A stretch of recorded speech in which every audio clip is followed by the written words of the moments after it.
The only problem with Santino and Andy is this podcast. I just noticed you got a new background.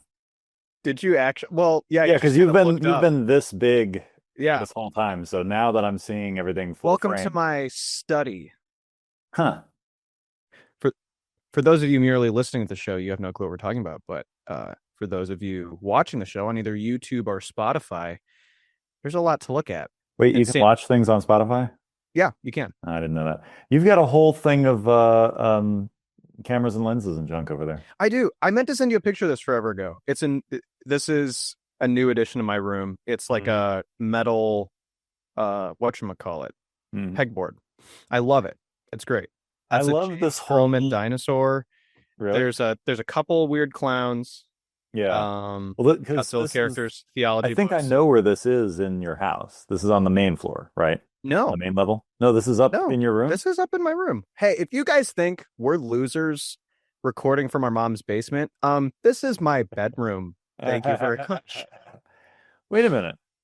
Why don't I remember that side of your room looking like that? I might have moved things around. You might have. I like this setup. It looks, This you know setup what is this good. looks like? This looks like that part in like a Vox video when they cut to like the person who's narrating about like why the sea creatures are slowly dying because of rising Yeah. saline levels in the ocean. And you look like if you just had like some hipster glasses and you were just slightly higher in the frame, I think that's what it would look like. And in case you're wondering if I did any set decorating, I think the only thing I did was move that weird clown. That's Yeah. my don't do drugs clown. That's uh this is a thing I realized when setting this up. Actually, I did move him too. I moved both of these into frame. And I went, wait a second, I have two of these? Uh-oh. And Wow. they're multiplying. But yeah, I didn't move anything else. I It's love this is this. how I live. If you put like just a little and you I'm not saying you have to, but I'm saying like if there was like a little bit of work in the lighting and like that light over there was a little less hot, like this would Yeah. legitimately look like a Vox video or like a Chuppel video or something like This is what here's the crazy story behind that one guy who, the CIA wants to kill or whatever. I don't know.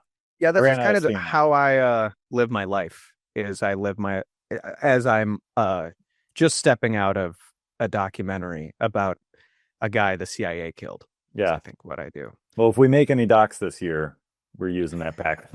Sounds good. He'll be our narrator. We'll just bring our interviewees Yeah. into my To bed. your house. Right. Yeah. Okay. So this week we're talking about this week We got we're talking- so far off track so quickly. Yeah, this week we're talking about Arrival, Mm-hmm. the 2016 Denis the blah blah blah Villanueva. film Arrival. Mm-hmm. And I was so excited to talk about this movie, and I'll tell you why. Dear listener at home, it might not be for the reasons you think.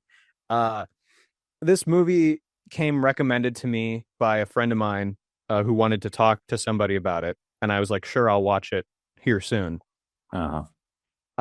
And then I immediately reached out to Santino to see if he had seen it, so that maybe we could do it for the show, because I knew almost for certain I would dislike this movie. Yeah. Our motivation here was mostly spite. It wasn't because we actually wanted to watch a good movie. It honestly was a spite motivated decision.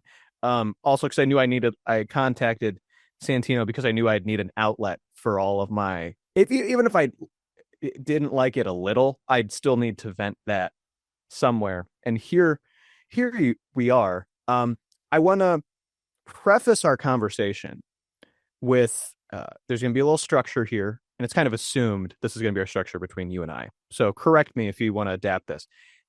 We're going to kind of get our vent session out, and then I wanted to be very intentional that then we were able to articulate and kind of back up why we think what we think. Now, this is filmmaking, this is art, so there's going to be disagreement here. And a part of that wanting to articulate what we think is kind of, I think I can see why people like this movie, but I still have such a strong reaction about it, right? Mhm. Kind of the other way. And it's kind of giving as much credibility as we can to that other side of the argument. But also like by backing up, by not just going like, well, because I said so. I kind of wanted to be able to, and I mean, I know Santino's got a Venn diagram, and I have some notes that are like half jokes, half serious. So between the two of us, I think we'll be able to give our reason for title why Arrival 2016 actually kind of sucks. Right. The only problem with Arrival is that I had to watch it. Well, so for the folks playing along at home, I'm going to give, unless you wanted to give the synopsis of the movie. Go for it. Because I think it's a pretty easy synopsis. The synopsis is aliens land, 12 of them at various random points around the world. And then for the next nearly 2 hours, we watch humans try to figure out how to talk to them, just to find out what they want. And that's pretty much it. Yeah. And then eventually... Spoiler alert. Yeah, spoiler alert, eventually they leave. And really nothing happens, ultimately. Like, hello. My cat just joined the chat. Yeah. So your cat's got some things to say. But yeah, that's kind of that's it. We follow Amy Adams' character, who's a linguist, and Jeremy Renner plays a mathematician. Mm-hmm. And Forrest Whitaker is there as an army guy. Yep. The most mumbly army guy you'll ever hear. Yep. Can't understand a word anybody says in this movie, which is ironic considering it's a film about language. And maybe that's intentional. Maybe that's part of the point. Maybe, but I had to put subtitles on, and I can't tell you the last time I ever had to use subtitles in a movie. I'm a little mad I didn't put subtitles on this movie some of the times. But I was so... I was far enough in when I realized I might have needed subtitles. I was like, I don't want to have to go back and find out what they said. Right. Even 5 seconds ago. I don't think you were really missing anything. So we don't need to do the scene by scene, feel by feel thing. No, because every scene is basically the same. There's only 2 locations in this movie. They're either in the craft, ship, whatever the heck, talking with the aliens or trying to, or they're back at the army base. Every scene looks the same. Yeah. And you could mix them all up in any order and it really wouldn't change anything. I could have predicted the opening narration the second there was like that music. The movie started predictable. There's some very pretentious, predictable things that happen in this movie. And I live tweeted notes to my iPhone. And it was, my second note is, dude, I'm just against this movie to begin with. I gotta be neutral. Because it starts out kind of immediately, the word is, I feel like, pretentious. And kind of, here we go. Super pretentious. And then my first note, I mean, I know we're not doing everything with this, but the first suspension of disbelief is not being interested in the news. Like everyone's and their mother is crowding around the television to see what's going on. And Amy Adams' character just kind of like waltzes in and is like, I don't care. And it's like, what are we? I thought it was kind of funny that there were some students in her class. Like if that was what was going on, nobody would be in that classroom. Yeah. You'd walk into an empty, you probably wouldn't even walk into class. You'd probably go to be on campus and there'd just be nobody there. And you'd be like, what the heck? Yeah. It's kind of crazy. Okay. I mean, I don't want to do a lot of talking initially. What were your initial impressions? Exactly the same thing. Here's the thing. I went into the movie and I went into it knowing that I wasn't going to like it, but I was trying to remain neutral. The score comes on. We have that slow shot. And I'm like, here we go. It's already boring. It's already being pretentious. Because whenever a movie's pretentious, they move the camera very slow. And I can't deal with it. I mean, Prisoners opens the same way. Well, no, Prisoners opens the same way. Yeah. Almost. Prisoners is similar in terms of its tone, and it's the same director, and he does the same things in Dune. It is pretentious. I remember seeing Denis' work back when he was just making short films, And I remember seeing a short film called, I think it was Next Floor or something, and it's like 6 to 8 minutes long. It's immaculately shot. All of the stuff is technically well produced, but the entire short film was just, I think it was in French, and it's like a bunch of rich people gorging themselves on a meal. And there's like a butler, and then they keep eating until they get heavy enough that they fall through the one floor. And then the butler and everybody takes all the crap down to the next floor. And then they keep eating down there, and then they fall through the next floor. And the butler, and we just do this for like 8 minutes, and that's the whole short. They just keep falling through Yeah. floors and eating more food. So we move slowly. This movie is dim. There's dim, and then there's I was dim. gonna ask you because that's a note. Is this movie is dark? Like the light was immediately very, very dim. Yeah. And I mean, I like Fincher movies, and he makes some pretty dim movies. And I have a joke that, eventually in Fincher's career, you're just going to be watching a black screen and listening to sound because he likes it as dark as possible. But this movie had no definition. There's a big difference between something that's dark, but still has definition, right? That's contrast, versus a movie like this that's just murky and dark. And I don't like murky and dark, and everything had a bluish gray tint to it, to the point where there was really no color palette in what anyone was wearing or what the set design was, because everything was just blue-gray. Even when they fly her, I'm jumping ahead a bit, but they pick her up and they fly her at like 5 a.m. to the touchdown site. The sun is coming up over the horizon, and it's hitting things. And even the sunlight, they've rolled the highlights off to the point where the sunlight is gray. And it just ticked me off immediately. I just don't care. Because we're going for some melancholy bullcrap here, and I just don't care. That was my initial reaction to everything, was Amy Adams is too calm, the camera moves are too slow, and I don't care. There was that reaction shot of her, which is we have yet to see like the UFO, but it's like so implied, and it's like a reaction, air quotes, of her, and there's like nothing. Yeah. She's just looking at the camera. Well, when she's in, she walks into the classroom. There's still like a few students in her college class on linguistics, and they tell her to turn the TV on. So she turns on the TV, and then she stands in front of it. And then we get the reverse shot of her, and here's how dim this movie is. The TV is on, and it's casting less light on her than my computer is now. It's a big screen TV, and it looks like somebody has maybe one blue Christmas light turned on from 10 feet away. That's how much light is hitting her. And it's coming from up here, by the way. That was another thing that bugged me, is it's not straight on like it would be. You can tell it's like a source light from over here. That's a thing. I get it. It's a artistic decision, but it bugged me. Everything this movie did bugged me, and I tried not to let it bug me. I just didn't care. Yeah. So it's really hard I don't want to do this for the whole movie. So let's honestly, because we said this was going to be our shortest episode ever. Yeah, I'm done. That's all I got to say. Like,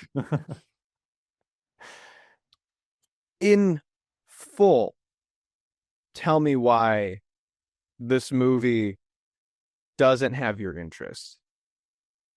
Sure. And why it doesn't capture your attention the way literally like any other movie might. And why there's almost like, because I resonate with it. There's almost like an antagonism to this movie. Like, it's not even neutral. It's well, it's the pretension. It's annoying. Yeah, it's definitely the pretension. So let's break it down and feel free what to do jump you in here. Yeah, go ahead. Jump in whenever you want, because I don't want to be the only one making these points. But basically, for the audience at home, the story, we pretty much already went over it, is very simple, but we start with these flashbacks to, her daughter at the very beginning, and her daughter who dies, and her husband who left her that we never see, and blah, blah, blah. Those are important, by the way. Those come back around. And it is cool how it comes back around. Credit where credit is due. But we keep getting these flashbacks, and we set up her character. Problem number one is her character is a non-character. We don't care about her. We kind of care because we think she lost a loved one. And that's like a really good inroad. Like, if you have only 30 seconds to make an audience care about a character, kill off a loved one and make that be their introduction to that character, because you're immediately going to feel empathy for them. So we immediately feel some empathy for her.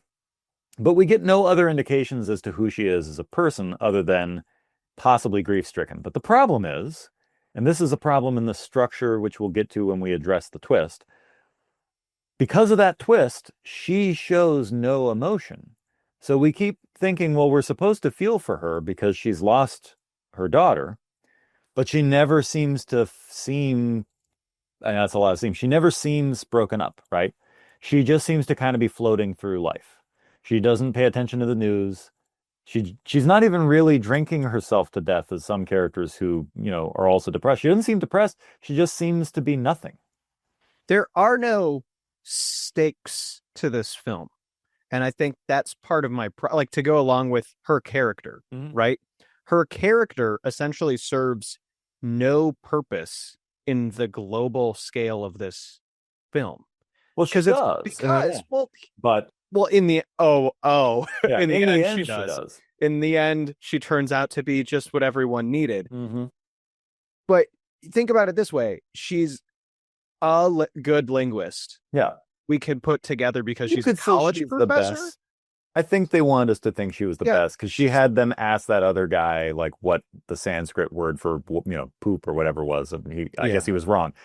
But to answer the question of why we don't care. But there's no stakes. We know she's one of 11 sites looking into what's going on because the aliens land in 12 different places. There's 12 different craft. She's one of 11 different people, and they've already uncovered a ton of stuff by the time they get to her. But she's in 2 days, by the way. They found that every 18 hours, which it's only been 48 hours, you found that every 18 hours, this hole at the bottom of the ship, which is flush with the ship, which you wouldn't see at any distance at all, opens up. You decided to go inside. You get on a scissor lift that isn't that tall, and then at some point find out, oh, there's no gravity here, so we can just jump.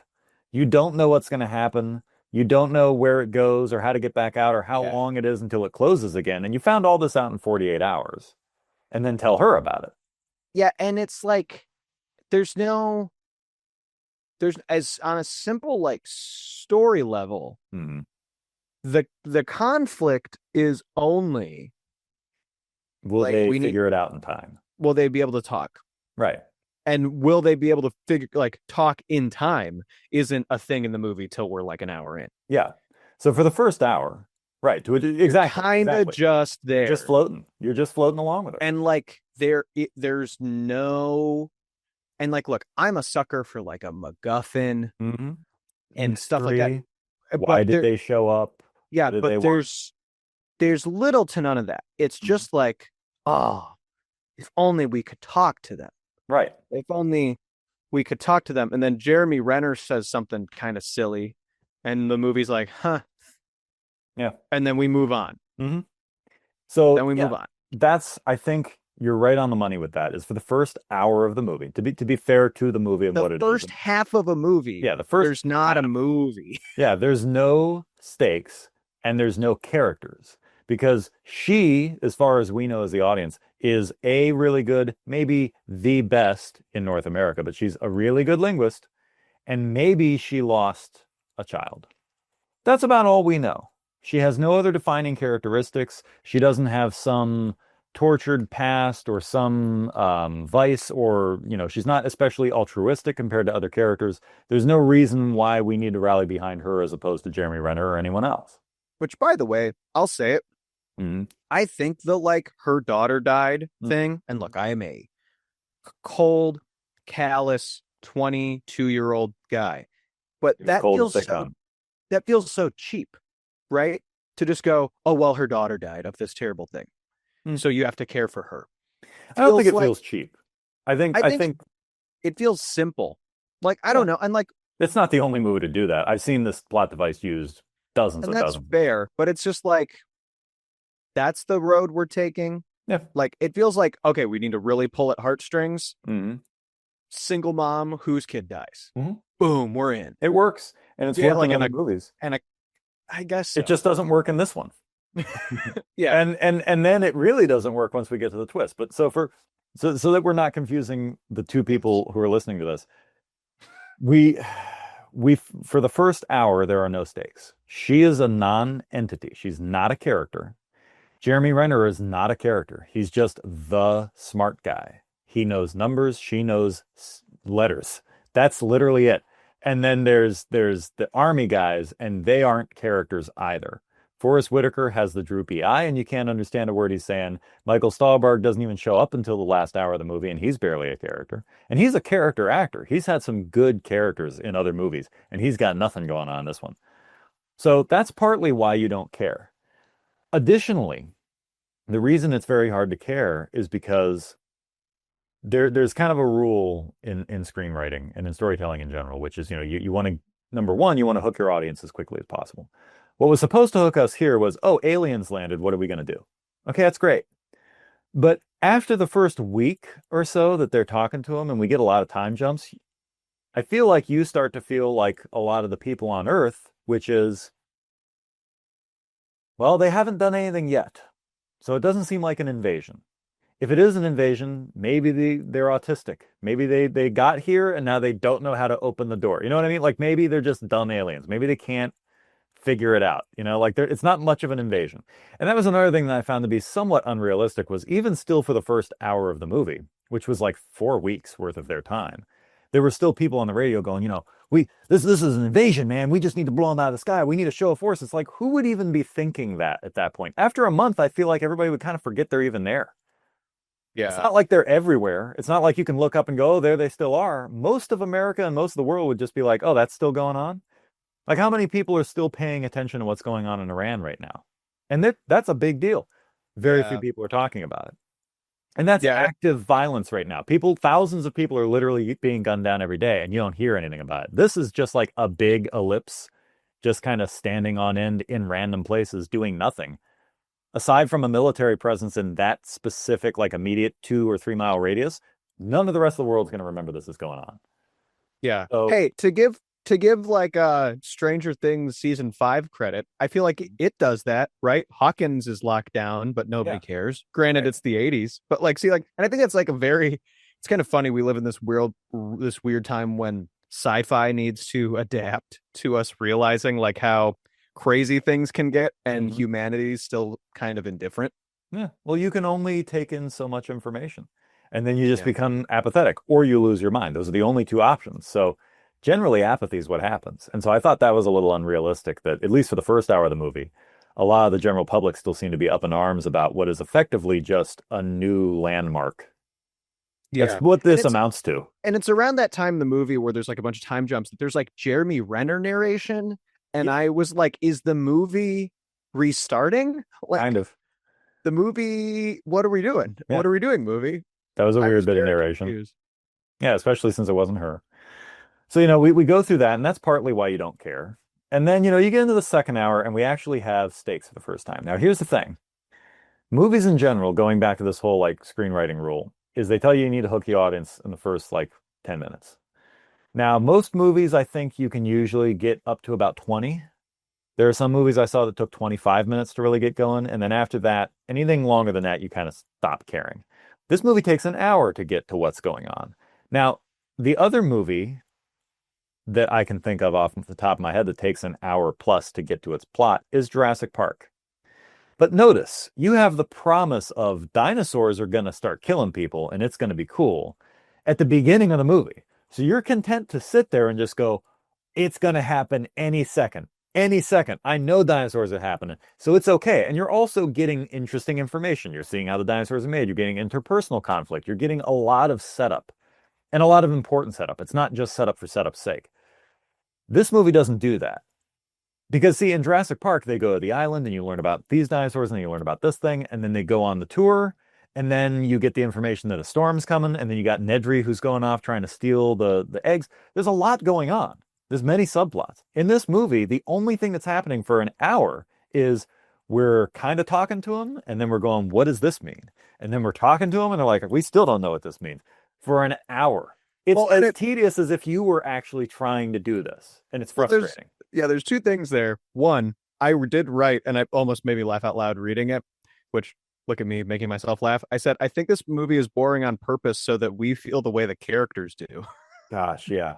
Because they must have been bored. But then I also think part of that is like, what's so funny is the movie's so boring during that first hour that there's like there's a few throwaway world building moments that are so interesting by comparison that it's whiplash when we cut back to what the movie is. The Right. examples being they mentioned like there's some cult, doomsday cult that's all killed themselves because of this. And then all the stuff with the military, which here we are getting to almost where like the plot is moving along, like the military guys being like, we got to do something. All those moments, I wouldn't even say all those moments. The moment when he's like watching the conspiracy theorist online personality was one of those too, where like that was so interesting by comparison because there was more stuff going on than Right. they say, they say stuff. You're, we're not in kindergarten anymore. Yeah. Shapes and colors. It's so interesting by comparison that it really was like whiplash every time we'd cut back to like Amy Adams flashback being out of it.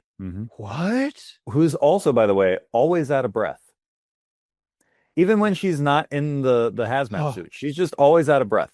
It's always like she ran up 2 flights of stairs and then tried to do a math problem. It's like, oh, what? Oh, oh. And they're always like, you all right? She's like, I don't know. It's like, the heck. It's so stupid. Yeah. So, that goes on. And then we finally get an hour in and they're like, hey, China made some progress and they're offline now. Because up to this point, audience, all of the world superpowers, all 12, because that's the only world superpowers in the world. There's only 12. All 12 of them are talking. 12 of them, including Pakistan, Venezuela. Right. And they're all talking to each other and they're all relaying information. They're all kind of sharing, well, I learned this and we learned that if you fart in there, they don't like that. Like, whatever. Which that would have been a fun detail to add, but no, we didn't. It would have been better. It would have been like, great. Everything we could add, and we brought a goat in there, and it did not come back. Oh! Imagine like they're doing their little lesson, and then somebody just rips one, and it echoes through there, and it kind of sounds like the aliens. And then the alien responds, and they're like, "Wait a minute, we figured it out. This isn't language. They're just farting. They're actually completely illiterate. They're farting and peeing." Is what they're doing. The ink isn't actually, which by the way, in case no one knows what we're talking about, the alien writing is, they're like these big hands. They have like 5 guys. Yeah, they have these little squid hands and they like. They're heptapods. That's what they're called. And they squirt ink in like a circle. And the circles are slightly different every time. And that's their language. I say they're farting and pooping because their language sounds like that, and then like they're peeing. So they were never telling anybody anything. I think they're just farting and peeing. That's their entire society. They didn't even fly here. We needed a montage. We needed a that was just a rock with the door. It's really good. I would acknowledge that before I keep going. We needed a montage with like just a bunch of like scientists around the world trying different experiments. That would have been there. Or like them playing tennis in there, and the guys looking back and forth, and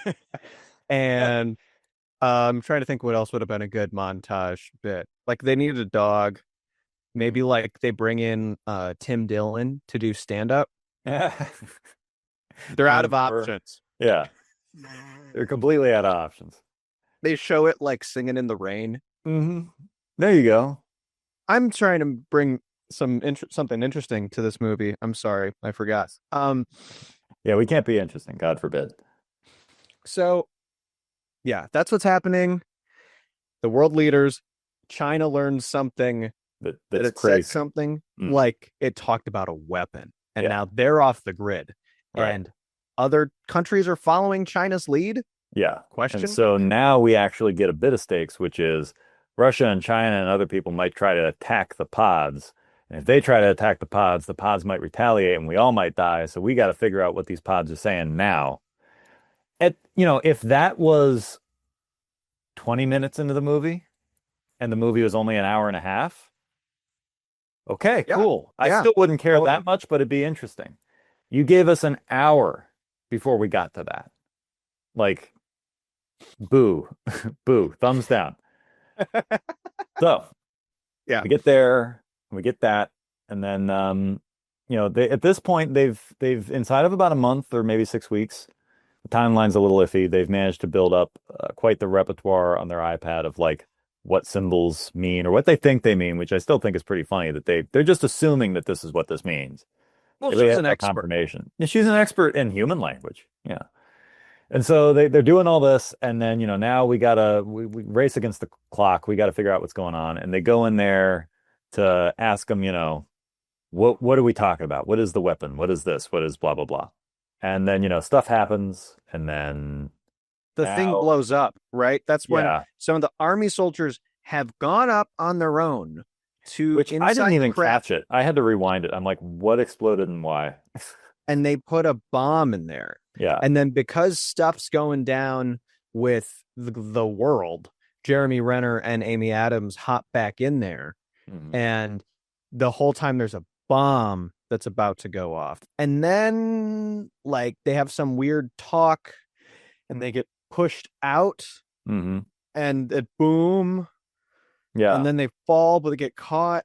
Mhm. It's- Yeah, that part really, I watched it twice because I wasn't sure exactly what the heck happened. And I was still kind of like, all right, whatever. And then it's at this point where, as things are going on, no, it's not at this No, go ahead. Go ahead. I'm just shaking Oh. my head because of the movie. Yeah, it's at this point that the wheels really start to fall off. A lot of the flashbacks that we're getting start to increase.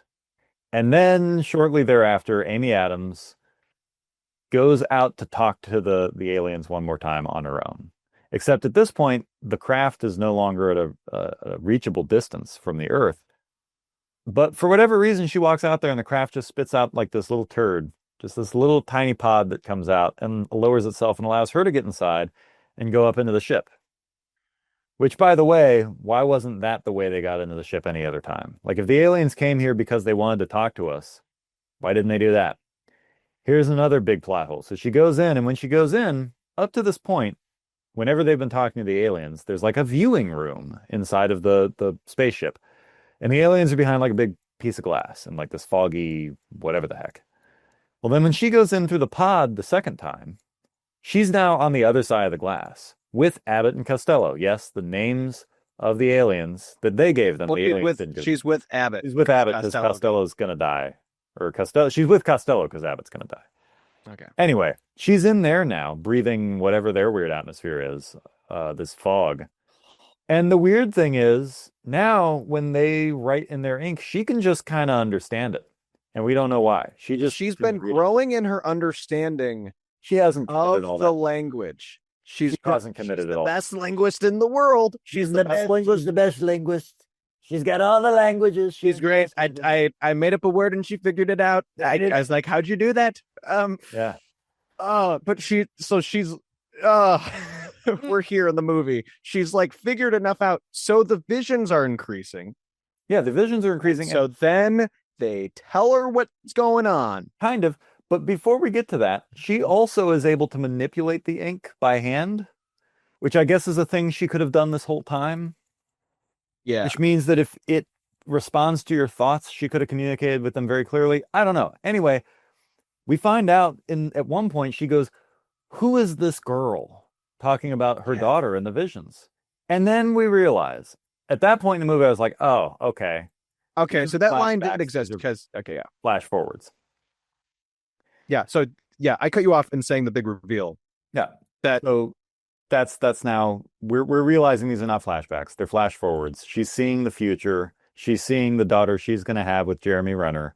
And Jeremy Renner's going to leave because she's going to tell him that she knew that her daughter was going to die of some rare disease and he couldn't handle that. And blah, blah, blah, blah, blah. And knowing the future allows her to know what to do in certain situations, which ultimately saves the Earth from destruction. But the thing is, not only are there two plot holes we just went over, but also she's been having these flashbacks since before the aliens arrived, at least judging by the... I don't think so. I think the movie lied. I think the movie just lied. I Well, think this is what I'm trying to figure out.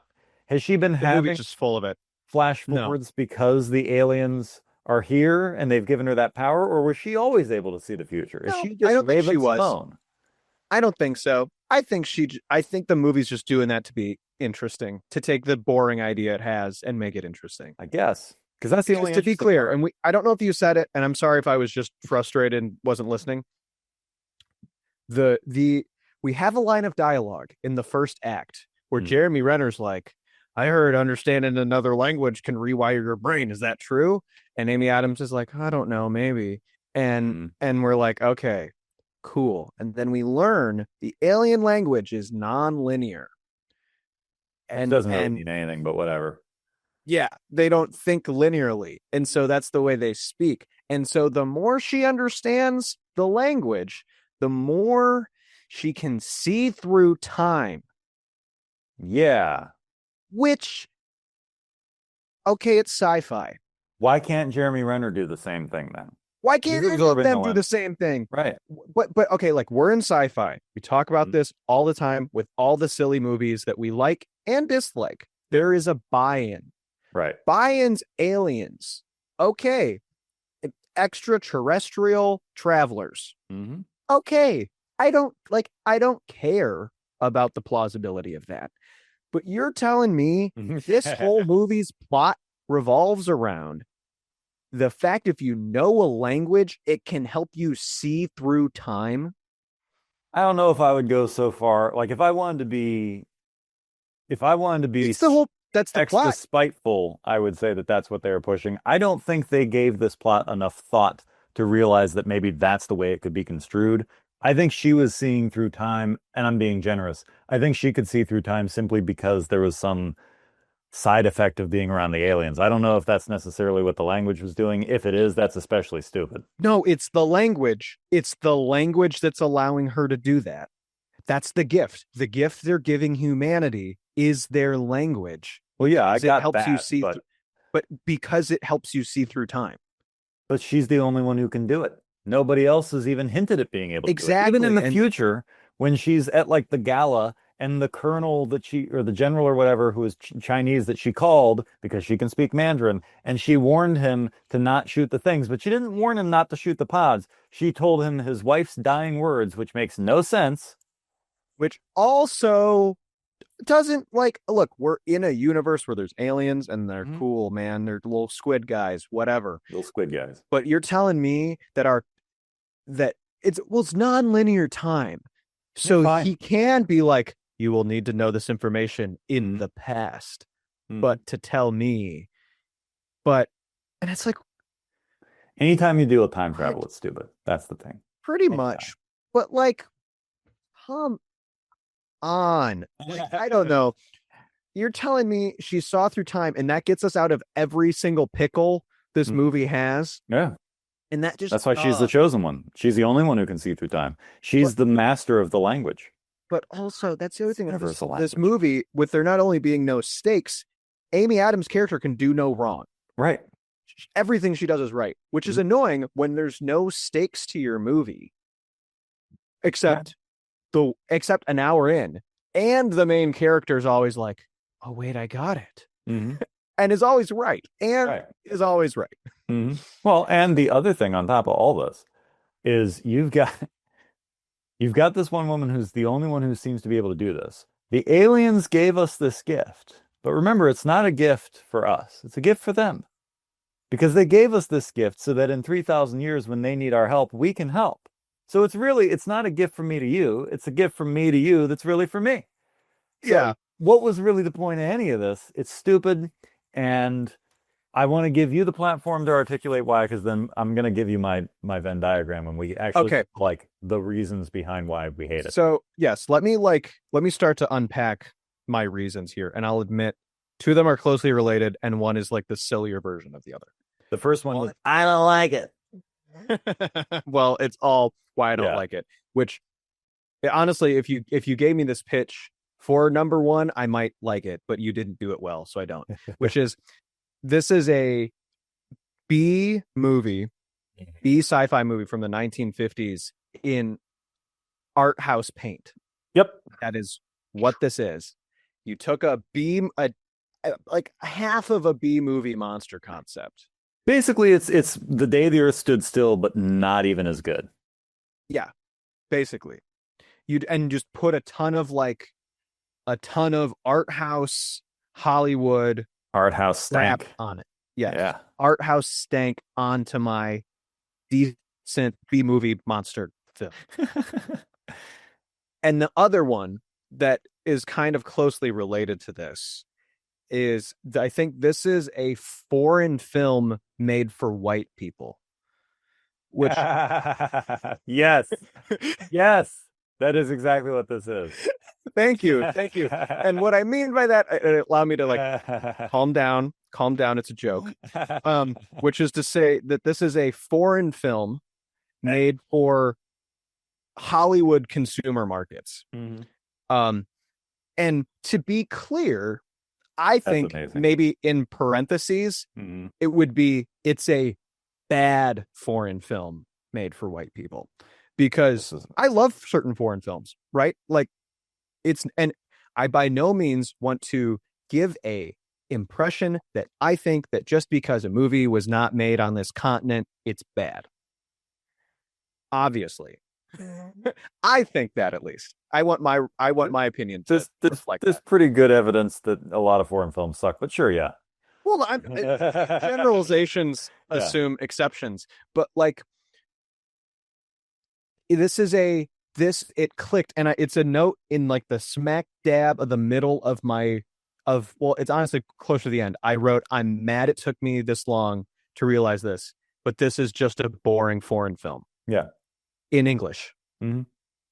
Because, and okay, so I haven't really unpacked that yet. I've just said it. Santino's laughed and he's agreed. What I mean is, this film obviously is made by a French director, and it follows, and not that even that I know this is like a vibe thing, right? It has the vibe of a film not made in America. Yeah. It has a vague resemblance to a foreign film in, it's not exactly a linear structure. It's not clear. It's not interesting. Foreign film. Dumb foreign films. Weird people who don't speak English. But it's made it's a film where everyone speaks in English except a couple people and a couple pivotal plot points, and not the aliens. Mhm. But like, that's what Really, this this film is a movie about immigrants, Andy. And if you had any empathy at all, you exactly. But like, I would have liked it. But that's kind of how I felt. And that's okay. So I have a friend who this is his favorite movie, and I saw him today, and he should be ashamed of himself. and I asked him, and this ties in like both of my first points of this is a B movie art house film, B movie sci-fi art house film, and foreign film made for general consumer audiences, which is like kind of two sides of the same coin. I asked him, and I said, this is not backhanded. This is not like sarcastic. But it is super confrontational. Have you watched art house films? Have you like gotten into like indie art house movies? Because if you like this movie, you are doing yourself a disservice by not like watching. And then I gave him the closest thing I could recommend, which I'm not going to state because I almost don't want to discredit those movies I recommended. But that's kind of how this feels. Is it feels like what it has is some of the ingredients of art house foreign films, kind of the like sour happy ending, all of that, like that Hollywood blockbusters don't necessarily do, even though this movie does end very Hollywood, I feel like. And that's kind of my take on it. And then here's my actually probably the most important one. And I also would like your opinion on this, because this is a us thing. And I probably could have thought about how to articulate this a little bit better, but here's my shot at it. A well-made movie does not equal a good movie. Right. Production value does not equal good. Well, I mean, this is part of our larger conversation whenever I've talked, and maybe you've heard me talk about this, when I talk about A24 movies. Is there bad movies disguised as a really good movie because it's got impeccable acting and it's really well made on a technical level, but it's just not a good movie. Yeah, that's what, and I try to come up with a couple of good analogies that like, well, and this is a positive. Hey, if you're like, hey, you didn't say anything positive about the movie, this has good production value. The production value is high, except for it being shot horribly, but we can get to that. Production value is high on a low-ish budget. I forget what the budget was. It's a mid-budget movie, so I wouldn't It's call like- that low budget. It's about 40 million. Yeah, so it's like 40, but it's not crazy high. I mean, we've seen movies with higher budgets look worse. So they Right. had a lot of money. They didn't have no money. So I would say, yeah, mid-budget's fair. They had a decent amount of money and they did well with it, right? The creatures look cool enough Sure. and they're done cool enough. But they could, this is in my analogy, they could make a car with like the best parts that drove real fast and had a good engine, right? And I don't know enough car stuff to say like could have the highest quality materials, but it could still suck to drive Mm. and it could still look lame. Yeah. It could still ultimately be lame, but it could be the best frame, the best seats in the world, handcrafted seats, and the car could still suck. Mhm. And the same things with movies. Like, and that's what's kind of like, and maybe to like say my original thing again, like, oh, a well-made movie does not make it a good movie. No, it I just think- makes it technically well done. And there is a difference.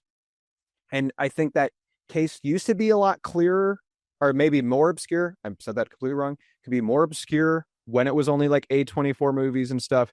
These days, like with all of the legacy sequel culture and just kind of seeing all of that fail and kind of crumble with some exceptions, it's maybe more obvious. But it's like, just because your movie has good people in it and a good director made it and it looks good and it tells a story. Oh, like Congo. Yeah. I mean, I think Spielberg produced that. It was written by Michael Crichton, who wrote Jurassic Park. You have all these big name actors in it. It's well shot. It's the same cinematographer as I think like Lawrence of Arabia or something. I can't remember all the specifics. It's an insane list of all the things it had going for it, and it still sucks as a movie. So, yeah, 100%. And it's, I think there's this thing with movies like this where they're vague and Mm. convoluted and people confuse obscurity with anything interesting. Mhm. And you end up with this movie being Well, critically acclaimed. Like And- half of Christopher Nolan's filmography. It's convoluted as crap. And people, I have a friend who confuses convoluted time travel junk with being a really deep movie. No, it's just convoluted. Just because you can't understand it, you immediately assume that it's really highbrow. No, it's just convoluted. Doesn't make it good. Yes. Yeah. And like, And this one's not even convoluted. It's stupid simple until it's not. And then it really doesn't make any sense, whichever way you look at it. And then you're just like, I feel like I wasted my time. yeah. So let's get into your Venn diagram. All right, let me see if I can share my screen here. This is going to mean nothing for the people that are listening, but it's going to mean everything to the people who can see it. Share screen. Yes. I can see something. Santino has started sharing screen. Can you see my screen? I can. All right, so here we go. I made sure to make this with crayon so we could really understand. I didn't want it to be so polished. I didn't want to take the art house route. I wanted it to look organic and natural. So right here we have a Venn diagram of movies. Over here we have good movies. Over here we have slow, dumb movies, i.e. pretentious movies. And here we have bad movies. So let's unpack this. So in bad movies, we have, I'm going to zoom in so you can get all the resolution. Under bad movies, we have films like Manos Hands of Fate, or in this case, this is an abbreviation for Black Devil Doll from Hell. They're poorly made. They look terrible. They are slow. They are boring. There's nothing fun about them. You want to stab your eyes out when you're watching them, right?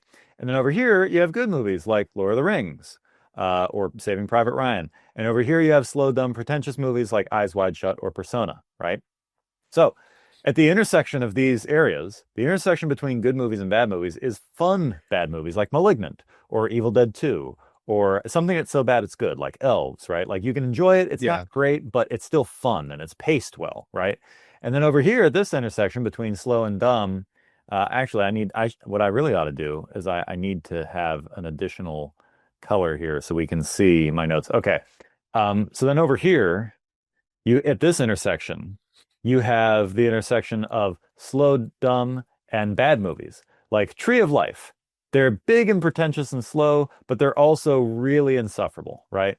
Mm-hmm. And then over here, you have good movies and slow, dumb movies that intersect, and that's Magnolia. You have Paul Thomas Anderson movies, the bulk of his catalog, where they're really well made and that's actually a good story, but they're so slow and pretentious that like you don't really know what to do about it, right?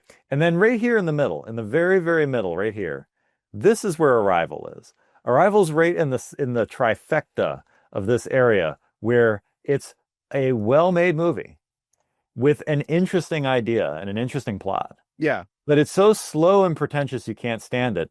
And then when the plot actually unravels, you realize it's actually just a bad movie. It's really not good. And that's Arrival is right there. And I hope that you've enjoyed my perfect A+, perfect diagram. Yes. There we go. Wow. Look, I was promised a Venn diagram and I am not disappointed. And I think you hit the nail on the head, which is I will give the movie credit, and maybe to make for matters of simplicity, there's a third of a good movie there. Right. It's not awful. It's No. not the worst, but like it's a third. Yeah, it's a third. Thus the decent, trifecta. and then the other thirds just so like just deteriorate bad. away. Mm-hmm. Yeah, because there is elements I think that are just bad. Like I am not a professional cinematographer, nor do I pretend to be one. But the fact that, and this is more of a direction thing, I would assume, but the fact we had many heartfelt scenes and many breakthrough scenes that were over the shoulder and from essentially behind the characters, I thought was just a bad decision. Yeah, that was weird. I didn't like it. Or from like across the room, did not like it. I would almost put those under the like bad category. I wouldn't put that under the slow, pretentious, dumb. That is just like, what are we doing right now? Decisions. And so, I mean, I think you hit the nail on the head. I have something funny to tell you about this movie. So I watched this movie with my dad. I don't have a paragraph, Mark Matsky paragraph, but I can tell you our experience watching this movie. Did he fall asleep at any point? No. Darn. We watched the movie and he was like, and the credits start rolling. We start talking about it because we respect movies and we're not going to be yapping the whole time. We start talking about the movie. I say, and this is kind of, where I can show my hand even more. I was like, that was everything I thought it would be. It's just. Yeah, the movie didn't disappoint. It was exactly as dumb as I thought it was going to be. It's convoluted. And, I didn't like a lot of that movie. And Dad was like, I liked it. And I was like, okay. My dad, and this is just different perspectives. Santino and I are very technical. And my dad, if there's just a good story, my dad's content. Yeah. And more power to him. And we've talked about on the show that there's like or maybe off theme. We've talked about how like we watch movies differently. We literally do. And it's fun. It's part of the fun of like watching a movie with my dad is we get to talk about the movie and it's from a different perspective. We had talking about it more. He's like, I liked it. I liked this part. I liked that part. I would have, done some things differently. I would have wanted to, see some more alien destruction or something. And I'm like, yeah, I get, more would have been better than anything. And then I go, I don't remember exactly how it happens, but I go, yeah, but all that flash forward stuff was just dumb. And Dad looks at me and like disgusted and a little hurt. And he's like, what? That's not what that was. And I went, Dad, that was the whole twist of the movie, was that those weren't flashbacks, those were flash forwards. Mm. And he went, what? And then I kind of admittedly start to panic and go, wait, did I understand the movie wrong? And then I Google it and it's like, yep, those are. And I was like, yeah. And I said to my dad, allow me to introduce you to the movie you just watched. And we kind of walked back through the movie, and it was so fun for me because in real time I got to see him go from like going, it was all right, it was pretty good, to actively disliking the movie. Because he was even like, I like, it's not like it, and I should have, said this in my setup. Dad was like, I don't, I like that it's not, all over the place like a lot of modern Hollywood movies can be. It's not like all convoluted. And then he was just like, that was dumb. Yeah. I was like, exactly. Like, that's why I'm upset, is because it was all this buildup to nothing. And I'll admit, like, and this is what I was saying, like, I kind of like the knowing that the future's gonna suck and doing it anyways. Yeah, that's interesting. But this movie gives us no clue as if she could change anything. Like, yeah, because once she realizes that that's why her husband leaves, is because she tells him this. Did she then decide to not tell him? That's an option. If you know that's a reality, it's not like it's unchangeable. There's a good chance she doesn't live with the consequences of doing the right. Because the movie Dad watched the first time, those were flashbacks, and it was somehow the reveal was that her and Jeremy Renner were together before. Right. But the movie and they reconcile. So it was like, and he's like, well, then Jeremy Renner's a jerk. And it's like, yeah, like this movie sucks. I just think, like, I don't know. I think the second you have, and I guess time travel is always this, but the second you have a main plot point and your like exit point being a like, well, yeah, because we said so. Right. I'm not interested. Like, there's not stakes. If you can just establish the rules of the world and then there's nothing to play in there, I don't care. I don't care how interesting a concept it is. Like, I don't know. And maybe that's like lame and boring of me. But also the concept is she can understand a language so she can see through time. Like, that's just dumb. Yeah. I'll say it. I don't get it. And like, maybe I'm in the minority audience that kind of has fairly set views of how time works, from kind of like a philosophic, theological perspective. Right. I've thought about that, and that doesn't make me better. It just makes me biased when I'm dealing with a movie talking about time and time being non-linear and whatever the heck that would mean. I just think it's like, I don't know. It's not interesting. No. And it's not that it's an alien movie. Like, this is kind of this movie's really got me thinking about how I've assessed other movies. But it's not even like when I watched The Thing and I kind of was just like cranky. This is like, I just don't care. Right. Like, The Thing is like time and a place, and I had my personal problems with it, but this was just silly. This was just like, I could not care about what was going on. I mean, for me, to wrap it up, the best way I could articulate both the pros and the cons in one succinct sentence is that this film felt like it was a really interesting short film that got stretched out to 2 hours. If you made this exact same thing, and you made it maybe 30 minutes long, it'd be great. and then that reveal would land and it would all work. But as it stands, it doesn't really work. So, It is a pacing thing. I mean, it was a novella that it's based on, right? So I don't know how the pacing is there, it's but got to be better than here because novellas are short. So yeah. that's So that's there it why I is. think it works. And I also think something like this probably just works better as a book because you've got more of an internal monologue. You've got all the things that are going to move it in that direction. But then when you actually realize it on screen, it's just kind of boring. So ratings, final thoughts.